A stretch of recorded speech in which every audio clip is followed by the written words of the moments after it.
Effect ಆಗ್ತಿದೆ ಅಂತ. ಇಲ್ಲ, ವಿಳಂಬ ಹೆಂಗೆ, ಎಷ್ಟು ದಿನ ಆಯಿತು? ನಿಮ್ಗೆ ನೆನಪಿದೆಯಾ, ಯಡಿಯೂರಪ್ಪ ಅವ್ರ ಸಿಂಗಲ್ ಒನ್ ಮ್ಯಾನ್ ಶೋ ಇತ್ತು ಅತಿವೃಷ್ಟಿ ಇದ್ದಾಗ. ಇದೇನು ಒಂದು ತಿಂಗಳು ಆಗಿಲ್ಲ ಅಲ್ಲ ಇವರೇ, ಹೋಗ್ತಾರೆ. ಈಗಾಗಲೇ ಚರ್ಚೆ ನಡೆದಿದೆ, ಡೆಲ್ಲಿನಲ್ಲೂ ಕೂಡ ಚರ್ಚೆ ಮಾಡ್ತಾ ಇದ್ದಾರೆ. ನಮ್ಮಲ್ಲಿ ಏನು ಪ್ರಾಬ್ಲಮ್ ಆಫ್ ಪ್ಲೆಂಟಿ ಅಂತ ಹೇಳ್ತಾರಲ್ಲ, it's a good problem to have. ಇಷ್ಟೊಂದು ಜನ ನಾಯಕರು ನಮ್ಮಲ್ಲಿದ್ದಾರೆ, ಸಮರ್ಥರಿದ್ದಾರೆ. ಮೊದಲನೇ ಬಾರಿ ಆಯ್ಕೆಯಾದಂಥ ಶಾಸಕರು ಕೂಡ ಕೇಳ್ತಾ ಇದ್ದಾರೆ, ಎರಡನೇ ಬಾರಿ ಆಯ್ಕೆಯಾದಂಥ ಶಾಸಕರು ಕೂಡ ಕೇಳ್ತಾ ಇದ್ದಾರೆ. ನಮ್ಮಲ್ಲಿ ನಾಯಕತ್ವ ಚೆನ್ನಾಗಿದೆ, ಬಲಿಷ್ಠವಾಗಿದೆ. ಸೊ ಎಲ್ಲರಿಗೂ ಅಕಾಮಿಡೇಟ್ ಮಾಡೋದು ಕಷ್ಟ ಆಗುತ್ತೆ. ಅದನ್ನು ಸ್ವಲ್ಪ ಸಾಧಕ ಬಾಧಕ ನೋಡ್ಕೊಂಡು ಮಾಡ್ತಾರೆ ಹೈಕಮಾಂಡರು. ರಾಮಯ್ಯನವರು ನಿನ್ನೆ ಸಾಮಾಜಿಕ ಜಾಲತಾಣದ ಒಂದು ಪೋಸ್ಟ್ ಹೊರಡ್ತಾ ಇದ್ದಾರೆ. ಒಂದು ಕಡೆಗೆ ನಿನ್ನೆ ಕೆಂಪೇಗೌಡ ಜಯಂತಿ ಆಚರಣೆ ಸಂದರ್ಭದಲ್ಲಿ ಅವರ ಪೋಸ್ಟರ್ಗಳು ಬ್ಯಾನರ್ಗಳನ್ನು ಹಾಕಿಲ್ಲ, ಅವ್ರನ್ನ ಕಡೆಗಣಿಸಲಾಗಿದೆ ಅನ್ನೋದು ಒಂದು ಕಡೆಗೆ. ನೋಡಿ, ಸರ್ಕಾರದ ಬ್ಯಾನರು ಪೋಸ್ಟರ್ಗಳು ಏನಿದೆ, it has to be as per protocol ಅಲ್ಲ. ಈಗ ಖರ್ಗೆ ಸಾಹೇಬ್ರದ್ದು ಫೋಟೋ ಹಾಕೋಕ್ಕಾಗ್ತದೆ ಅದರಲ್ಲಿ?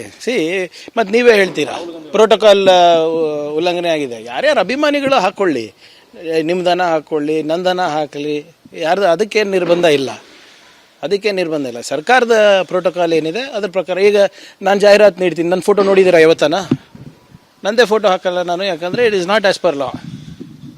ಸಿದ್ದರಾಮಯ್ಯ ಪೋಸ್ಟ್ ಹಾಕೊಂಡಿದ್ದಾರೆ, ನನ್ನನ್ನು ಕೆಳಗಿಳಿಸಿದ್ದಾರೆ ಒಂದು, ಆದರೆ ಜನರ ಹೃದಯದಿಂದ ಕೆಳಗಿಳಿಸೋಕ್ಕಾಗಲ್ಲ. ನೋಡಿ, ಯಾರೂ ಕೆಳಗಿಳಿಸಿಲ್ಲ. ಇದ್ರ ಬಗ್ಗೆ ಆಗಲೇ ಸಿದ್ದರಾಮಯ್ಯ ಸಾಹೇಬ್ರೆ ಸ್ಪಷ್ಟೀಕರಣ ಕೊಟ್ಟಿದ್ದಾರೆ ಅಂತದೆ. ಆಮೇಲೆ ಅದು ನಿಜ, ಅವರಿಗೆ ಜನರ ಮನಸ್ಸಿಂದ ತೆಗೀಲಿಕ್ಕೆ ಆಗೋದಿಲ್ಲ. ಅಷ್ಟು ಹಲವಾರು ಭಾಗ್ಯಗಳು ಕೊಟ್ಟಿದ್ದಾರೆ, ಹಲವಾರು ಗ್ಯಾರಂಟಿಗಳು ಕೊಟ್ಟಿದ್ದಾರೆ, ನಮ್ಮ ರಾಜ್ಯದ ಆರ್ಥಿಕ ಸ್ಥಿರತೆಗೆ ಕಾರಣರಾಗಿದ್ದಾರೆ. ಇವತ್ತು ಜಾಗತಿಕ ಮಟ್ಟದಲ್ಲಿ ನಮ್ಮ ರಾಜ್ಯದ ಹೆಸರಿದೆ ಅಂದರೆ ಅವ್ರದ್ದು ಪಾತ್ರ ಭಾಳ ದೊಡ್ಡದಾಗಿದೆ. ಸೊ ಆದ್ದರಿಂದ ಈಗ ಎಸ್ ಎಂ ಕೃಷ್ಣ ಅವರಿಗೆ ಇನ್ನೂ ನೆಲೆಸಲ್ವಾ?